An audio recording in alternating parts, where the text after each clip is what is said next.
Medyo malag to guys.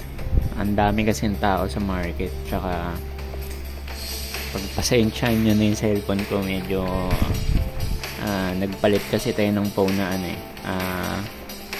hindi ganun kaganda yung specs. Kaya ayan, expect nyo na lag. Pero ayan angas shit, ganda ng razor blade hey.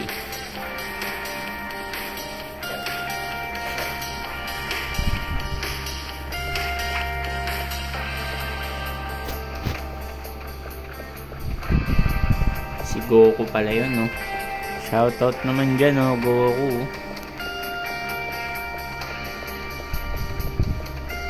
So yun guys, ayun yung tsura niya. So yun, ito na lang muna medyo ulag tayo, kailangan natin mag-recon. So see you sa next vlog.